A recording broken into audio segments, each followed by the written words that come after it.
My name is F.K.G.S. and my wife is P.Y. We have been married for 20 years and have 2 children and K. Andy. I am returning home from taking Emma, our youngest, to start at university. I am looking forward to getting home and to finally confronting my wife about our affair spanning the last 12 years.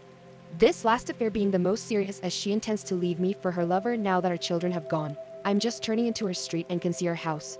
The light is still on, so she hasn't left yet. I pull onto her drive and get out of the car. I open the front door and walk in.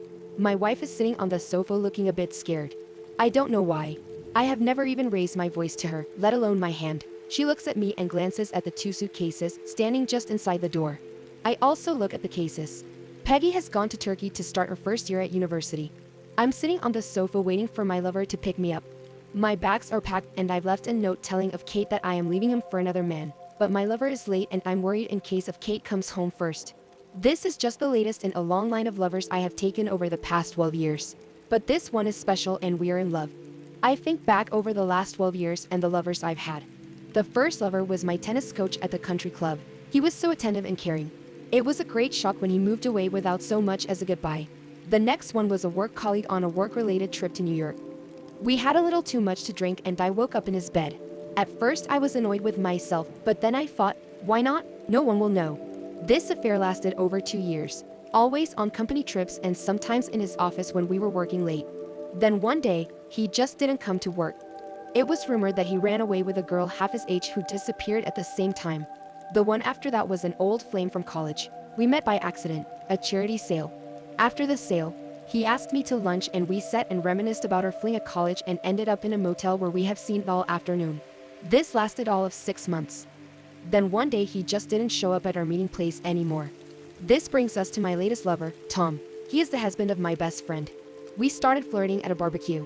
He and Gina hosted. It started out innocently with a bit of flirting and then touching and finally kissing. After that first kiss, we groped each other whenever we could. We have seat in his bed, and also in our bed. We were insatiable.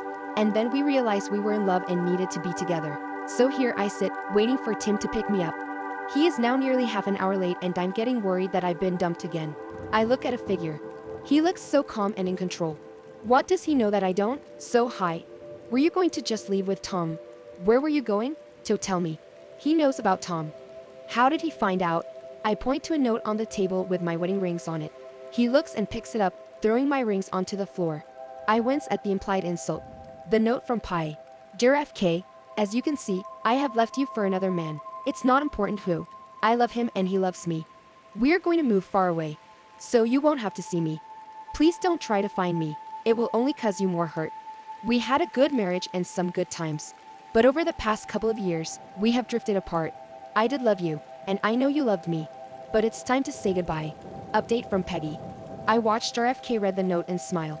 He then put the note in his briefcase and turned to me. Thank you for the note. It will make things easier when I divorce you. I won't need to show the video of UFC, Tom. What video? The one where you and Tim were in our bed. AFC like teenagers while disrespecting and making fun of me. You must remember it was only last Tuesday when you said you were at the spa. Did you have me followed? How long have you known? From the beginning. You see, I've had you under surveillance since you were FC, your tennis coach. I know all about your lovers. Why didn't you say anything if you knew? Because you would have given me the usual bullshit. It didn't mean anything. It was just our sex. I love only you. And, of course, the biggest lie. I won't do it again. It was you that frightened of my lovers, wasn't it? What did you do? Threaten them or buy them off? And what about Tim? Have you bought him off as well? Why didn't you just divorce me? Because I wanted the children to grow up in a normal family atmosphere. And also, if I divorced you, you would get half of everything I have worked for, plus spousal support and child support. I wasn't going to pay you to see your lovers at my expense, so I just got rid of them. Let me tell you a little story. When I was at grade school, my best friend was a boy named George Finney. He was a small boy and got picked on a lot, but I was always there to stick up for him and kept him out of trouble. I got the black eye and split lip instead of him. Pretty soon, everyone in this school knew that to mess with him meant messing with me, and that would be painful. We stayed friends right through college and we are still friends today. To make things a little clearer, George's mother's maiden name was Company, the same company family that runs the East Side Rackets. George's mother wanted to break away from the family and be legit, so they sent him to a normal school and college. He graduated in business studies and law. I graduated in business studies and accountancy. much to his mother's dismay. He joined the firm, and as my investment company grew, I was employed to invest for the firm, giving a veneer of respectability to their investments. In return, I made a lot of money. George also said that if there was anything he could do for me to just ask. Well, when I found out about your tennis pro, I called George and asked his advice. He said he could take care of it, and so the tennis pro disappeared. Oh, my God. You had him kid. I thought she was going to be sick. So I went into the kitchen and got her bowl. Jess. And the same thing happened to your second and third lover. As soon as you started to get serious with them, I had them taken care of so that Mike and Emma would still have a mother. If you hadn't started to talk about leaving me, they would still be alive. So it's your fault they're suffered. She looked up at me with tears rolling down her face. I suppose Tim's kicked too, though. I'm quite happy for you to leave me for Tom. The children are away at college now, so they won't be needing. Tom is alive and well, not for long, and waiting for you to join him. The look on her face was priceless with the relief she felt. So why didn't you let me just leave with Tim? Well, before you go, I wanted to extract a little revenge. You remember our little dog, Fifi, and then I always fed her and took her out to do her business.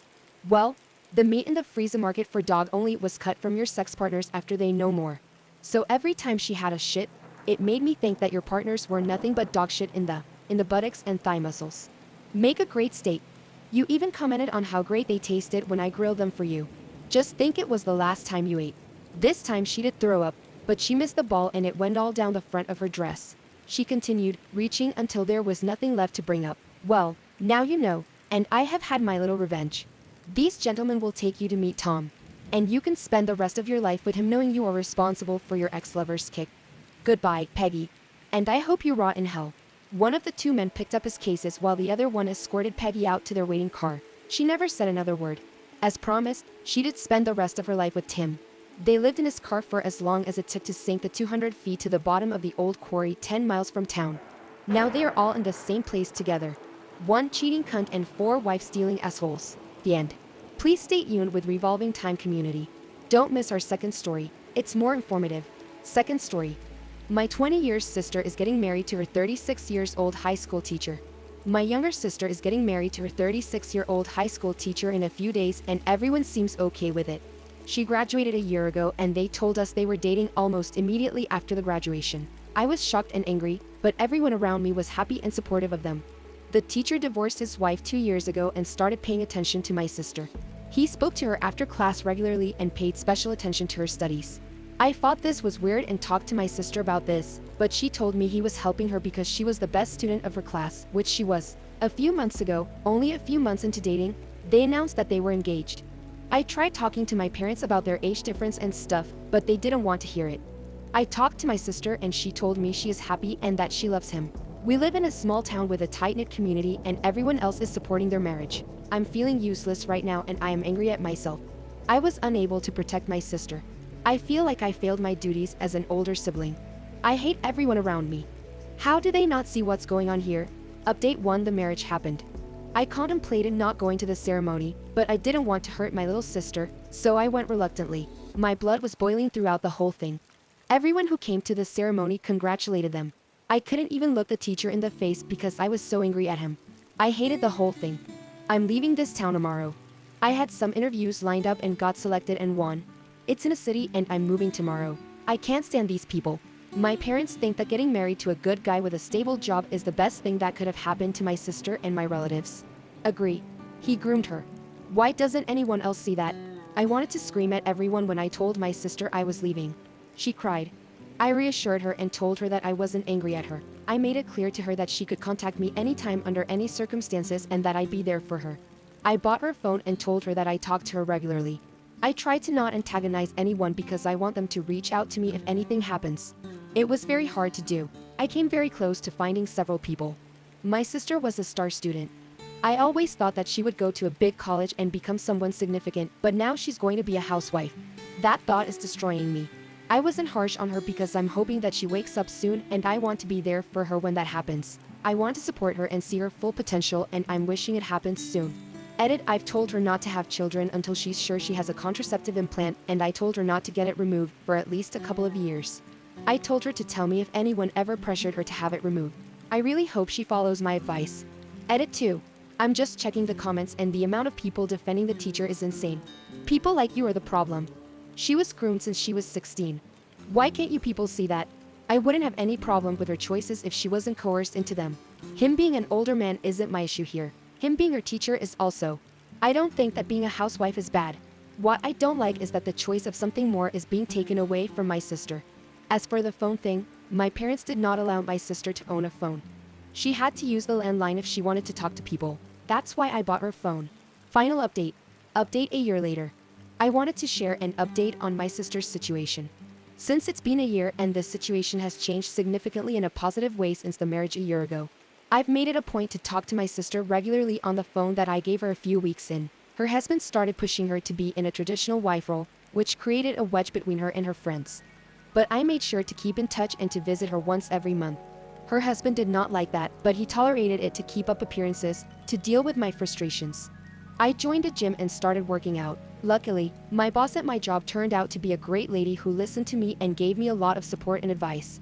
She told me I could call her when I needed help and became my mentor and an older sister I could lean on while also paying me well some months into the marriage. Her husband managed to domesticate her completely. She stopped going out almost entirely and had very little independence, and he tried to start separating my sister from me.